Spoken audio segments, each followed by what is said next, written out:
ठाण्यातील श्री नारळवाला चाळ गणेशोत्सव मित्रमंडळ यंदा आपल्या 35व्या वर्षात प्रवेश करत असून समाज उपयोगी सांस्कृतिक उपक्रमांमुळे हा गणेशोत्सव विशेष ठरत आहे। मंडळाचे प्रमुख मार्गदर्शक संजय पेतळे, अध्यक्ष जयेश यादव यांच्या मार्गदर्शनाखाली इको फ्रेंडली सजावट, धार्मिक आणि पारंपरिक उपक्रमांसह गणेशोत्सव साजरा होत आहे।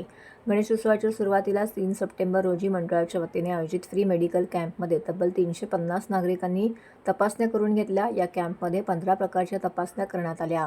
तसेच उपस्थितांना फ्री आभा कार्डचं वितरणही करण्यात आलं। समाजोपयोगी उपक्रमांमुळे नागरिकांनी या कॅम्पला उत्स्फूर्त प्रतिसाद दिला। त्याच दिवशी रात्री जागरण गोंधळाचंही आयोजन करण्यात आलं होतं। यानंतर 4 सप्टेंबर रोजी भक्तिमय वातावरणामध्ये माता की चौकी पार पडली, तर 5 सप्टेंबर रोजी सत्यनारायण पूजन आयोजित करण्यात येत असून या कार्यक्रमाला अनेक मान्यवर उपस्थित राहणार आहेत। गणेशोत्सवाची सांगता 6 सप्टेंबर रोजी भव्य विसर्जन सोहळ्याने होणार आहे।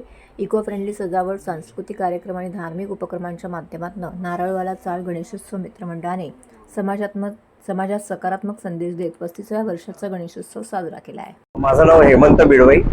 श्री नारळवाला चाळ मित्रमंडळाच्या वतीने यंदाचं 35वं वर्ष आहे।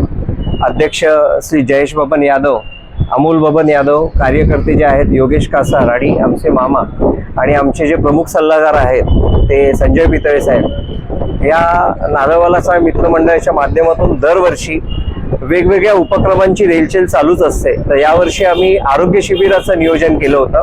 तर त्या माध्यमातून आज 3 सप्टेंबर रोजी आरोग्य शिबिराचं, या आरोग्य शिबिरामध्ये जवळजवळ 14 टेस्ट होतात। त्याच्यामध्ये ECG टेस्ट पण आहे, त्याच्यानंतर आपण ब्लड टेस्ट जे आहे ब्लड टेस्ट आहे, त्याच्यानंतर शुगर टेस्ट आहे, अशा वेगवेगळ्या जवळजवळ 13 टेस्ट आहेत। त्यानंतर आय टेस्ट आहे आणि आपण आयुष्यमान भारत कार्ड जे आहे त्याचं वितरण आपण फ्री ऑफ कॉस्ट करतो। तर म्हणजे हा जो उपक्रम राबवण्याचा जो आम्ही विचार केला तो अशा पद्धतीने केला की आज हेल्थची गरज आहे लोकांना आणि या माध्यमातून ज्या फ्री टेस्ट देतोय, तर आज परिसरात जो बाजारपेठेचा जवळजवळ सगळा परिसर आहे, कॅम्प चालू होऊन 9:30 ते 10 वाजता कॅम्प चालू झालाय, पण 10 वाजल्यापासून आतापर्यंत म्हणजे एक 12:30ची वेळ झाली आहे। तर 12:30 पर्यंत जवळजवळ 100-125 लोकांनी त्याचा फायदा घेतलेला आहे आणि याच माध्यमातून असे बरेच लोक जवळजवळ संध्याकाळी आमचं 5 ते 6 वाजेपर्यंत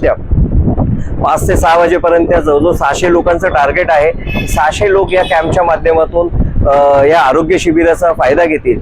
तसेच उद्या माता की चौकी म्हणून एक मोठा कार्यक्रम आहे, अतिशय धार्मिक कार्यक्रम आहे आणि या धार्मिक कार्यक्रमांच्या माध्यमातून आपण सगळ्या समाजाची जी लोक आहोत एकत्र येणार आहोत आणि गणेशोत्सवाच्या निमित्ताने आपण माता की चौकी हा जवळजवळ देवींच्या गाण्यांचा मोठा कार्यक्रम होणार आहे आणि मुंबईचा एक वैष्णोदेवी माता ग्रुप म्हणून जो आहे तो या माध्यमातून कार्यक्रम असेल। त्यानंतर आम्ही एक छोटीशी उपक्रम राबवलेला जयेश बबन यादव यांच्या माध्यमातून, जे अध्यक्ष आहेत, की आम्ही दर्शनाला जी येणारी लोक आहेत त्यांना आम्ही एक आवाहन केलं होतं की त्या आवाहनाच्या माध्यमातून की तुम्ही प्रसाद फुलं असं न आणता एक वही आणि एक पेन हे आणावं आणि त्या माध्यमातून जवळजवळ मला असं वाटतं की 200 ते 250 लोकांनी वही आणि पेनाचं आम्हाला दान केलेलं आहे मंडळाला आणि ते दान जे आहे आम्ही वाडा, मोखाडा तसेच खारबाव या ठिकाणी आम्ही ते वही आणि पेन आदिवासी विद्यार्थ्यांपर्यंत पोहोचवणार आहोत, कारण की त्याही छोट्या छोट्या गोष्टींसाठी आजही वंचित आहेत। तर आपण त्या विद्यार्थ्यांसाठी ते देणार आहोत। वही, पेन, काही लोकांनी पॅड्स आणून दिलेले आहेत, रायटिंग पॅड आणून दिलेले आहेत, पेन आणून दिलेले आहेत। अशा माध्यमातून आम्ही या मंडळाच्या वतीने असे भरगच्च मोठा कार्यक्रम आहे आणि सत्यनारायणाची पूजा 5 तारखेला आहे। त्या माध्यमातून पण आम्ही लहान मुलांचं एक छोटासा बक्षीस समारंभाचा कार्यक्रम ठेवतोय। त्यानंतर 6 तारखेला विसर्जन मिरवणूक आहे। विसर्जन मिरवणुकीचा जो सोहळा असतो हा अत्यंत विलोभनीय सोहळा असतो। बघायचं गेलं तर आज जे ठाण्यातले मानाचे गणपती जे उत्सव होतात त्यामध्ये आमचा गणपती उत्सव मांडला जातो आणि विसर्जन मिरवणूक सोहळा जो आहे हा अतिशय वेगळ्या पद्धतीने असतो।